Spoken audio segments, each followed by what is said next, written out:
শরীফ নুরুল হাকাম। আমি অনেক দিন ধরে নর্থ সাউথ ইউনিভার্সিটিতে বিজনেস ফাইন্যান্স পড়াই। তার আগে আমি আমেরিকাতে একাধিক ইউনিভার্সিটিতে এই কোর্সটা পড়িয়েছি। এই কোর্সটা যখন ডিসিশন নিয়েছি যে আমার এটা অনলাইনে দেওয়া উচিত, কারণ যেভাবে আজকাল বিজনেস ফাইন্যান্স, কর্পোরেট ফাইন্যান্স পড়ানো হয়, শেখানো হয়, সেটা আমি খুব সীমিত সংখ্যক স্টুডেন্টকেই দিতে পারছি, আমি সারা দেশকে দিতে পারছি না। সেই জন্যেই আমাদের প্রয়াস আমরা এটা অনলাইনে অ্যাভেলেবল করব। কারা বেনিফিটেড হবেন এই কোর্স থেকে? সবচেয়ে বেশি বেনিফিটেড হবেন আপনারা যারা সবে ক্যারিয়ার শুরু করেছেন বা ক্যারিয়ারে কয়েক বছর হয়েছে বা ক্যারিয়ার শুরু করতে যাবেন। আপনারা কম বেশি সবাই বিজনেস ফাইন্যান্স পড়েছেন, কিন্তু ক্লাসের বিজনেস ফাইন্যান্স যে কর্মক্ষেত্রে ইউজ করা একটু কঠিন, কারণ আমরা ক্লাসের জন্য যে ক্যালকুলেটর ব্যবহার করি বা অন্যভাবে প্রবলেম সলভ করার চেষ্টা করি, আপনি কার্যক্ষেত্রে করতে গেলে আপনি ব্যবহার করবেন এক্সেল। আপনার একটা ল্যাপটপ থাকবে বা একটা ডেস্কটপ থাকবে, ক্যালকুলেশনগুলো বুঝতে হবে যে সমস্যাটার সমাধান কীভাবে হবে এবং আপনি এক্সেলে অধিকাংশ সমস্যার সমাধান করবেন। আমরা একটা বই ফলো করব, বইটা আমার লেখা, এটার নাম হচ্ছে ইন্ট্রোডাকশন টু কর্পোরেট ফাইন্যান্স, অনার্য পাবলিকেশনের। এটা আমি ক্লাসে ব্যবহার করি। এটা হয়তো যারা ন্যাশনাল ইউনিভার্সিটিতে পড়াশোনা করছেন তারা এটা হয়তো ইউজ করতে পারবেন না, যারা আপনারা ম্যাথমেটিক্যালি বেশ কেপেবল তারা এটা ইউজ করে দেখতে পারেন। এখন বলি, আজকে এই প্রথম যে লেসনটা হবে এটা আমরা 5টা ভাগে ভাগ করব। আজকের লেসনের নাম হচ্ছে টাইম ভ্যালু অফ মানি। প্রথমে একদম প্রথম এসে আমরা একদম বেসিক জিনিসটা, বেসিক লজিকটা একটু বলবো যে কিভাবে টাইম ভ্যালু অফ মানি কাজ করে।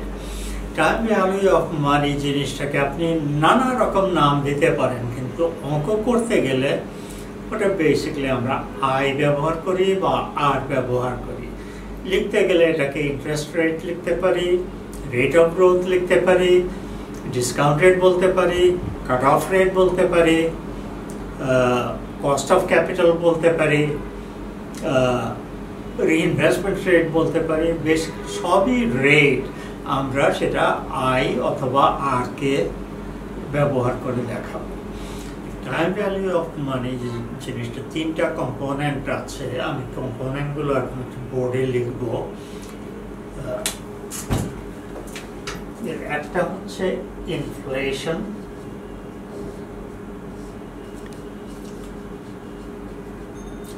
একটা হচ্ছে রিয়েল রেট অফ রিটার্ন,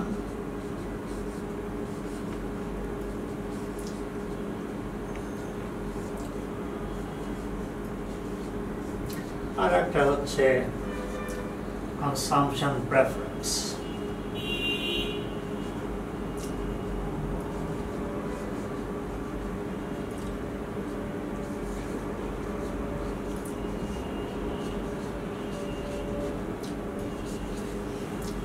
এই 3টে জিনিস নিয়ে তৈরি হয় risk free rate of return. প্রথমে দেখেন যে ইনফ্লেশন যে জিনিসটা আছে সেটা অবশ্যই থাকতে হবে।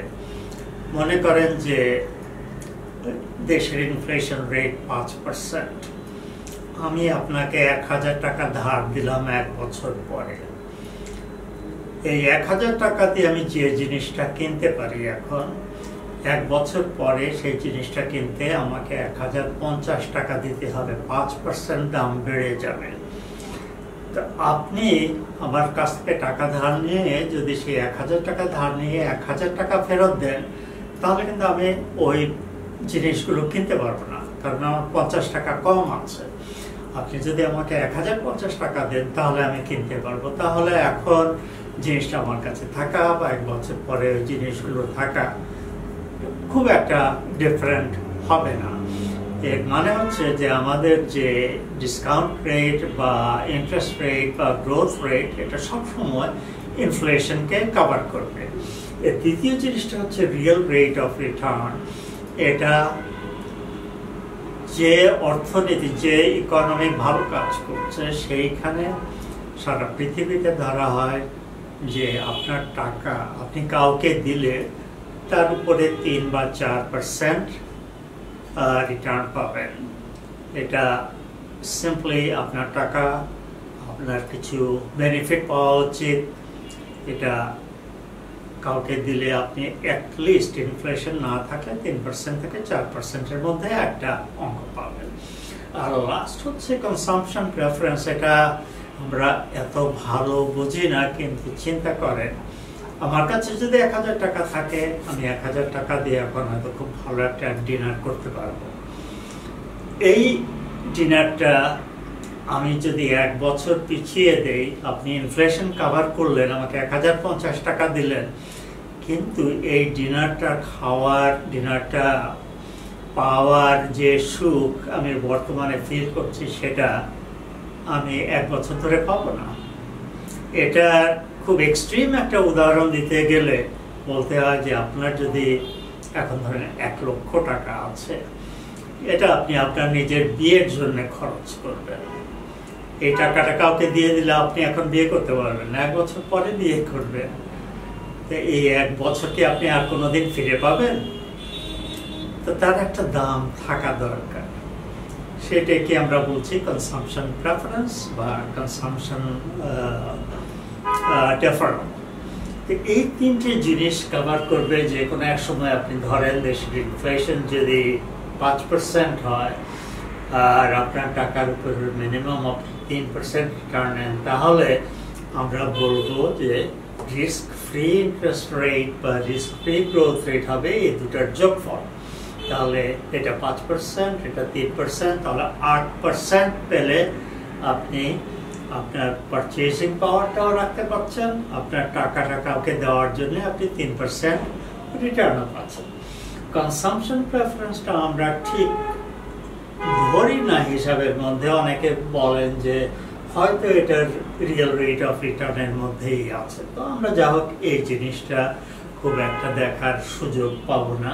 আমরা ধরে নিচ্ছি তাহলে যে ইন্টারেস্ট রেট যেটা ইউজ করব, রিস্ক ফ্রি রেট, এটার মধ্যে অন্তত দুটো জিনিস আছে, ইনফ্লেশন আর রিয়েল রেট অফ রিটার্ন।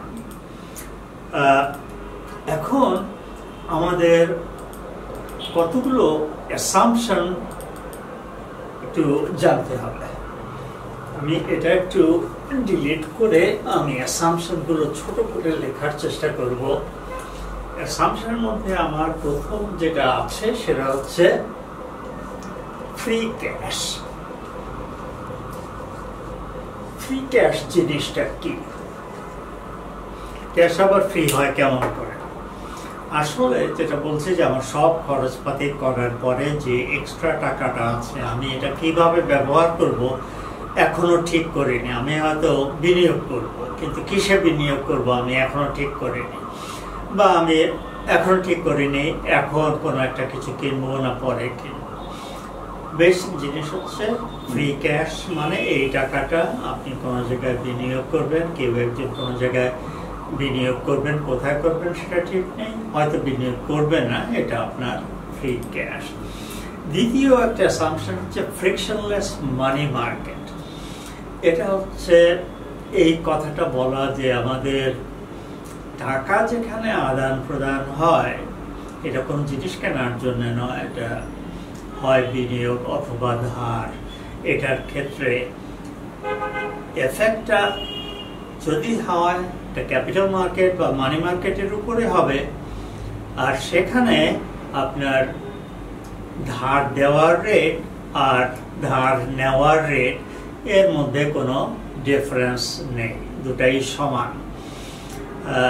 এটা অন্য একটা অ্যাসাম্পশনের সাথেও যোগ মিলে এই রেজাল্টটা তৈরি হয়। বাস্তবে হয়তো একটা ডিফারেন্স আছে, আমি যে হারে ধার করি সেখানে হয়তো আমাকে একটু বেশি দিতে হয়, যে হারে আমি বিনিয়োগ করি, ব্যাংকে টাকা দেই, তখন হয়তো আমি একটু কম পাই। সেটা হচ্ছে আপনার ব্যাংকে দিলে আপনি লেন্ড করছেন, ব্যাংক আপনার কাছ থেকে ধার করছে, সেটার রেট একটু কম হবে। আপনি যদি ব্যাংকের কাছে যান, টাকা বড় করেন, সেখানে হারটা একটু বেশি হবে। কিন্তু বাস্তবে একদম দুটোর মধ্যে তফাৎ নেই। আমরা তো এটা যখন ক্যালকুলেশন করব, এই রেটটাকে আমরা আই অথবা আর হিসাবে ক্যালকুলেশনে দেখাবো। আমাদের ক্যালকুলেশনের উপরে কোনো এফেক্ট নেই। আমাদের 3 নম্বর অ্যাসাম্পশনটা হচ্ছে যে রেটটার কথাই বলি না কেন, সেটা রিস্ক ফ্রি। তার মানে কোনো একটা ধার দেওয়া যদি এখন হয়, সেটা ফেরত পেতে কোনো রিস্ক নেই, আপনি টাকাটা ফেরত পাবেন। কোনো একটা বিনিয়োগ করবেন এখন, এই বিনিয়োগ থেকে একটা রিটার্ন পাবেন, সে ব্যাপারে কোনো সন্দেহ নেই। কেমন? যখন সন্দেহ থাকে বা একটু অনিশ্চয়তা থাকে, তখন আপনি আপনার রিস্ক ফ্রি রেটের উপরে একটা ছোট হার যোগ দিতে পারেন। এটা অনেক বড় হারও হতে পারে যদি রিস্কটা খুব বেশি হয়। আপনি 2-1টা মিস করবেন, কিন্তু অন্য জায়গায় থেকে বিনিয়োগ করে বেশি হারে নেওয়ার জন্য ওই যেটা লস হবে সেটা কাভার করে যাবে। রিস্ক ফ্রি রেট একটু আগে দেখিয়েছে। নর্মালি আমরা ধরি রিস্ক ফ্রি রেটের মধ্যে দুটো জিনিস আছে, একটা হচ্ছে ইনফ্লেশন আর একটা হচ্ছে রিয়েল রেট অফ রিটার্ন, যেটা আমরা 3 বা 4% ধরি। তারপরে অ্যাসাম্পশন যেটা হচ্ছে যে কোনো বরোইং আর লেন্ডিং লিমিট নেই। আমি এখানে এসে এটা একটু লিখি। আমাদের 2 নাম্বারটা ছিল ফিকশনলেস,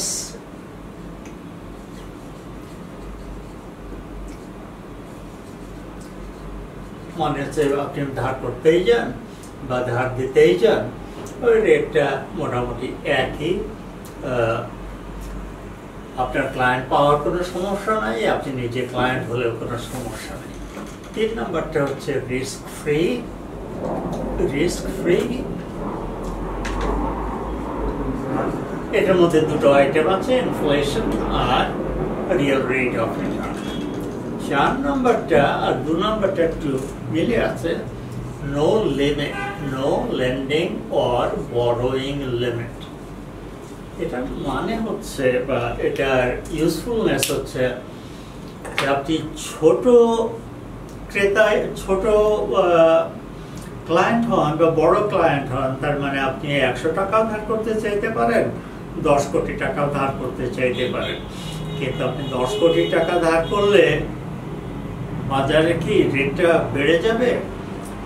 এখানে পয়েন্টটা হচ্ছে যে বাজার এত বড়, মানে এত লোক 10 কোটি টাকা ধার চাচ্ছে, এত লোক 100 টাকা ধার চাইবে, রেটে কোনো ডিফারেন্স হবে না। কারণ সব টাকা যত যা প্রয়োজন ধার করার জন্য, যত প্রয়োজন বাজারে ধার দেওয়ার জন্য, তার থেকে অনেক বেশি অ্যাভেলেবল আছে।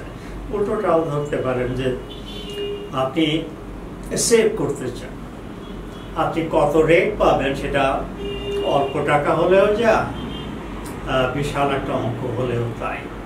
আর আমাদের সর্বশেষ অ্যাসাম্পশনটা হচ্ছে যে আমরা সহজ করে নেব একটু টাইম লাইন দিয়ে। সেটা কি রকম? এটা হচ্ছে ফিক্সড টাইম ইন্টারভাল।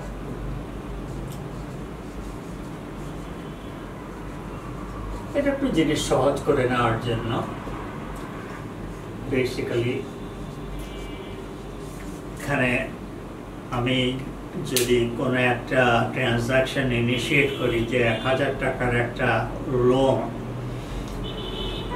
এর পরিবর্তে বা এটা ফিরিয়ে দিতে সময় 1 ঘন্টা অন্তর অন্তর, হয় এক্স্যাক্টলি 1 বছর পরে দেবেন, না হয় এক্স্যাক্টলি 2 বছর পরে দেবেন, না হয় এক্স্যাক্টলি 3 বছর পরে দেবেন, বা যে কোনো অঙ্ক এরকম ধরতে পারি যে আমি প্রত্যেক বছর 30,000 টাকা করে সেভ করব। তাহলে 30,000 টাকা আমি ঠিক এক্স্যাক্টলি 1 বছর পরে একটা ডিপোজিট দেব, এক্স্যাক্টলি 2 বছর পরে একটা ডিপোজিট দেব, এক্স্যাক্টলি 3 বছর পরে একটা ডিপোজিট দেব। আমার এই ফ্রেমওয়ার্কে যদি এক বছরের টাইম ক্যাশ ফ্লো টাইম ইন্টারভালটা হয়, সেখানে আমার এই সুযোগ নেই যে আমি একবার এখন টাকা দিলাম, 1 বছর পরে দিলাম, তারপরে দিলাম 1.5 বছর। না, 1.5 বছরে আমি কোনো কিছু করতে পারবো না, এক্স্যাক্টলি 2 বছরে করতে হবে, তারপরে এক্স্যাক্টলি 3 বছরে করতে হবে। কেমন? এই 5টা অ্যাসাম্পশন নিয়ে আমরা কাজ করছি। এবার আমরা একটু কথা বলবো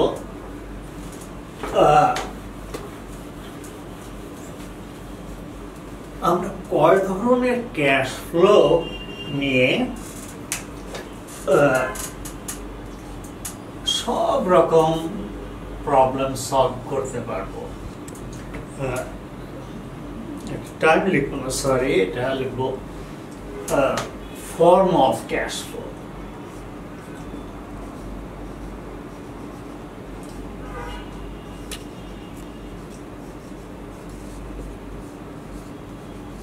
প্রথমটা সহজ, প্রথমটা হচ্ছে সিঙ্গল ফ্লো। এটাকে অনেক সময় বলে লাম্প সাম।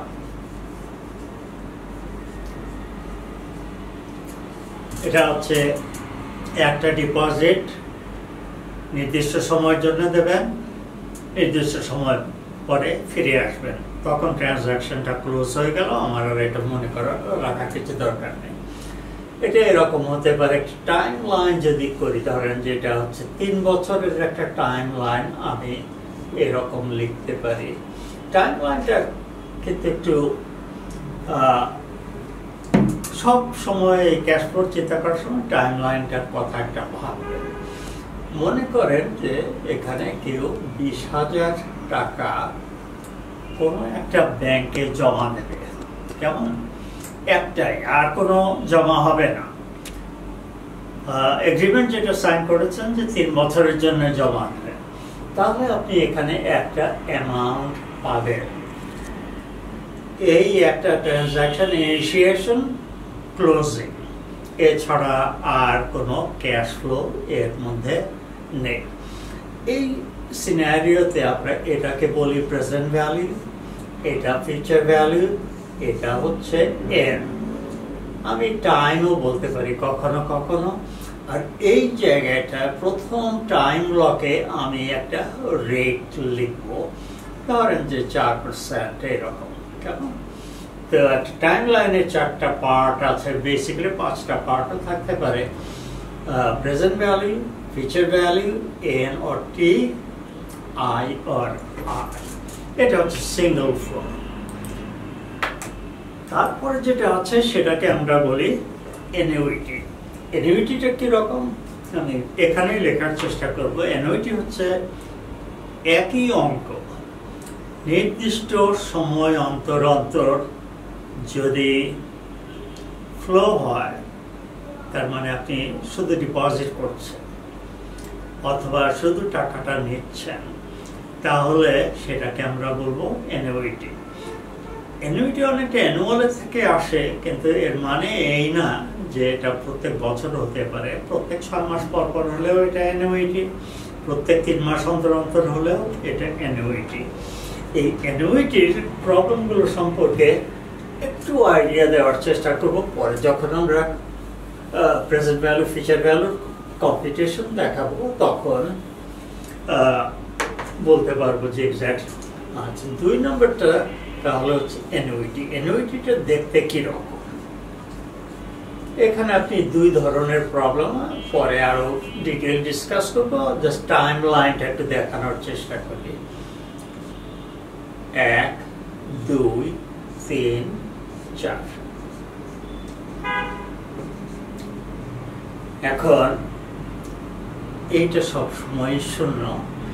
আমি যদি একই অঙ্ক ধরেন 5,000 প্রত্যেক বছর কোনো জায়গায় জমা দেই, বা কোনো একটা পেমেন্ট আমাকে করতে হয় প্রত্যেক বছর, তাহলে এটা হবে একটা অ্যানুইটি। এটা যদি 5,000 টাকা হয়, তাহলে 5,000 টাকা 4 বছরের অ্যানুইটি একটা পার্টিকুলার রেটে। এখন এরকম হতে পারে যে আপনি প্রত্যেক বছর ৫,০০০ টাকা করে জমা দিলেন, আমি জানতে চাই যে ৪ বছর পরে আমার কত টাকা হবে সব মিলে। প্রবলেমটা এরকম, সেভিংস করে আপনি কত টাকা দিয়ে শেষ করতে পারবেন। আর এটার অন্য আর একটা স্ট্রাকচার আছে যে আপনি কোনো কারণে ৫,০০০ টাকা করে ফেরত দেবেন, আপনাকে একটা লোন নিতে হবে। এখন এই লোনটা আপনি 4টা পেমেন্টে পুরো পরিশোধ করবেন। এই পরিশোধটা হয়ে গেলে পরে আর কিছু থাকবে না এখানে, তাহলে এটাও একটা অ্যানুইটি। এখানে আমার প্রেজেন্ট ভ্যালুটা জানা আছে, এগুলোকে আমরা পেমেন্ট বলি, এটা এন আর এটা আই। আর প্রথমে যেটা দেখিয়েছিলাম আমরা পেমেন্ট বলবো, কিন্তু আমরা জানতে চাইবো যে আমার মোট কত টাকা জমা হয়েছে, তখন সেটা হবে ফিউচার ভ্যালু। নর্মালি তখন লোন আর প্রেজেন্ট ভ্যালুটা থাকবে না। এখন আর একটা যে ক্যাশ ফ্লো প্যাটার্ন আছে সেটাকে বলবো পারপেচুইটি। এটা অনেকটা অ্যানুইটির মতো, কিন্তু এটা শেষ হয় না। পারপেচুইটি অ্যানুইটির মতো সমান অঙ্ক, প্রত্যেক 1 বছর পর পর, এতে এটা কোনোদিন শেষ হবে না, তাহলে এটা হবে পারপেচুয়াল ফ্লো। 4 নম্বরটা হচ্ছে এক্স্যাক্টলি যদি এই তিনটার মধ্যে ফিট করতে না পারি, তাহলে সেটাকে বলবো আমরা uneven cash flow.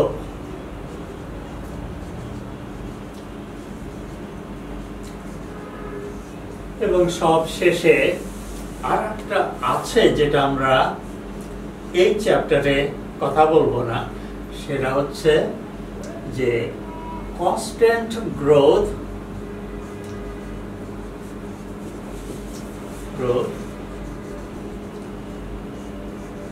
Perpetual flow. আশা করি বুঝতে পারবেন, পারপেচুয়াল ফ্লো লিখছি এখানে। আমাদের প্রথম ইউনিটে এখানেই শেষ। একটু কুইকলি একটু রিভিউ করি কি বলেছে। প্রথমে হচ্ছে যে টাইম ভ্যালু অফ মানি, এটার 3টা কম্পোনেন্ট আছে, inflation, real rate of return, consumption preference. তারপরে আমরা কথা বলেছি অ্যাসাম্পশনগুলো, free cash, no difference between lending and borrowing rate. তারপরে আছে 3 নম্বরটা রিস্ক ফ্রি।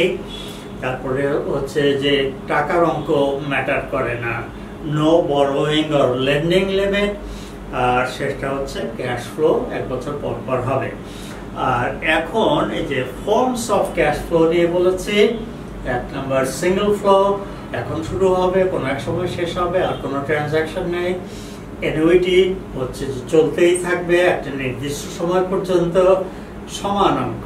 পারপেচুইটি সমান অঙ্ক, কিন্তু এটা চলতেই থাকবে, এটা শেষ নেই। আনইভেন, যদি 1 বছর 1 রকম টাকা হয়।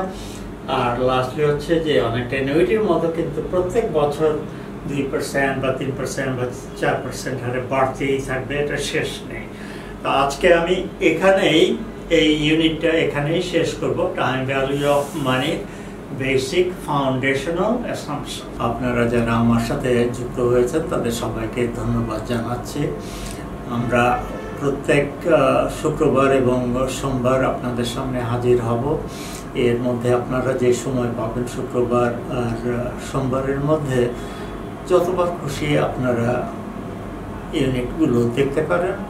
যদি কখনো কোনো প্রশ্ন থাকে কমেন্টের মধ্যে দিলে আমরা সেই কমেন্টের রেসপন্স করার চেষ্টা করব। যখন কোনো কিছু বুঝবেন না, অনেক সময় যদি বারবার দেখেন, তখন হয়তো আপনাদের সমস্যার এমনিতেই সমাধান হয়ে যাবে। খুব শীঘ্রই দেখা হবে এবার। Thank you.